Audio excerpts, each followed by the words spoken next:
What's crack-a-lackin' home, girl? For your workout today, the first thing that we are going to get started with is some stretching for the glutes and for the front of your hips. So get into the wall glute stretch. If you remember rightly, you just want to have one foot against the wall and then one ankle crossed over the opposite knee.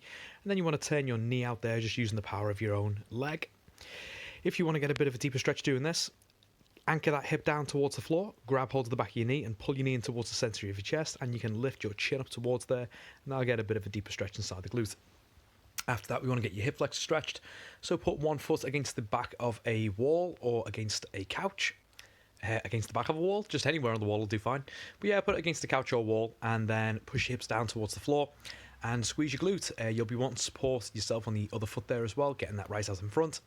If you want this to be a deeper stretch, you can just put your leg further back against the wall or further back against the couch, and then same again, push your hips down towards the floor, squeeze that glute, and if then that is too easy for you, then you can sit yourself all up right there. But until you can get this position good first, do not worry about going to this position.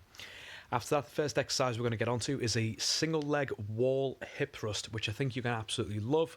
And probably going to be a little bit friendlier than the version that we did against the floor. So here is a couple rep example, just so you can see what's going on. Doop. And there we go. And this exercise is an absolute beast. All you want to do is sit yourself down against the wall. You want to be having it so that you are far enough away from the wall that your feet are kind of at a right angle towards the wall. And you might want to put a towel over your foot to be able to prevent yourself from dirtying the wall. Although if you're doing it outside, you might want to put a towel underneath your upper back so that you don't scratch your head or nothing like that when you're pushing yourself up. Then you just press through your heels, although you want your toes to be pressed against the wall as well, but predominantly push through your heels and just bridge up onto your upper back until you come to the lockout point with the hips.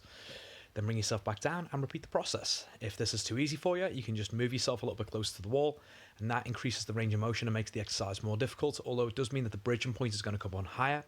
So where before I was bridging onto my upper back, I would say here I was bridging onto the lower part of my neck, which is all fine, but you might find that a little bit discomforting if you get a bit too close. So yeah, start out a little bit further away from the wall and see how things go for you. You're going to be looking at doing this for about 15 reps at a time anyway, so you're probably going to find that even if you're fairly far away from the wall, it's still a really good exercise for a good burn. After that, we're going to be getting onto some calf raises. I'll show you how I'd like them done here. I would like you to drop yourself right down and go 5, 4, 3, 2, and 1. Then push up right up onto your tippy toes, right up onto your tippy toes. When you are hanging out there, it's important that we hang out there for 5 seconds at a time so that it's the calf itself that gets worked and not the Achilles tendon. This exercise is going to help you to both stretch out your calves and strengthen them, which should really help with the acute knee pain that you've mentioned that you get sometimes when you've ran. And plus, if you have tight calves, it's just good to stretch them out in general, and pretty much everyone has tight calves. We'll be looking at doing these for about 10 reps at a time. We'll be looking at doing them with 2 feet, but if they are just too easy, then we'll be looking at dropping it down to the single foot at a time. The only thing that I really note about your position for this is that, yeah, it should be on some staircase or something with a ledge, but you also want to make sure that your shoulders are way over your toes and you don't have your shoulders over your heels. You want to be right over the front of your foot so that when you get into that stretch position, the back of your calf stretches all the way up to the back of your knee. After those bad boys are done, the next exercise we're going to move on to is some static push-up holds. So you're going to want to start off from the bottom. You're going to want to be having your arms a little bit over shoulder width apart. And sort of at around mid-chest height, you're going to want to cross one foot over the other, and you're going to want to have it be in a fairly straight line going from your back down towards your legs. You're going to want to squeeze your tummy in, so suck your belly button right into the back of your spine, and all you're going to do is lower yourself from a higher position down to a midpoint, where you're going to feel like your shoulders are kind of either side of your elbows now. You're going to want to tuck your elbows in towards your body, so the elbows are tucked in towards you and they're not flaring out towards the side.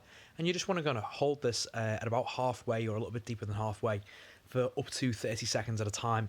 This should really stress out your triceps and your shoulders. You're probably going to be shaking a fair bit down there.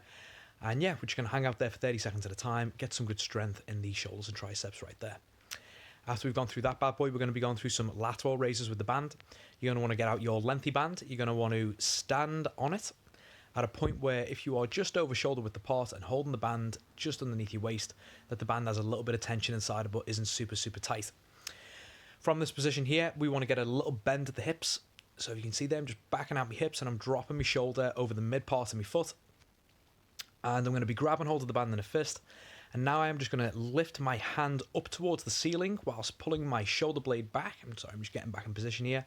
So hips go back, shoulders over midfoot, fist over the band, and I'm just going to lift my hands straight up, elbows pointed up towards the sky, pinkies pointed up towards the sky, so it's a flat back of hand going right up there, and I'm just going to lift them up until my hand comes in line with my shoulder. So we are going to be looking at doing about up to 15 reps of these as well, and that is just really good for getting some development on the lateral aspects of the shoulder. After that, we'll be doing some one-arm rows with the single band, so you're just going to get one of your hip thrust bands, whack it over the mid part of your foot, and then you're going to sit yourself upright, pull your shoulder blade back and down, and you're going to bring your elbow out towards the side as though you are trying to elbow some bad guys who are behind you. Don't be worrying about keeping your elbows close towards your body as we do with other rowing variations. Get a little flare there. So it's like if some dude was coming to rob you from behind, you're just going to elbow him in the groin. With your hand itself, you want the hand to be following the path of the band, so the band stays fairly in line with your body. It's not like we're pulling the band up towards your chest or nothing like that. The band is just going fairly straight, so even when the band's that lengthened point, it's still pretty much in line with where its starting point is in the foot. We'll be doing those for about 10 to 15 repetitions as well. After that, I'm just going to want you to knock out some side planks, which you know that you're good with these bad boys.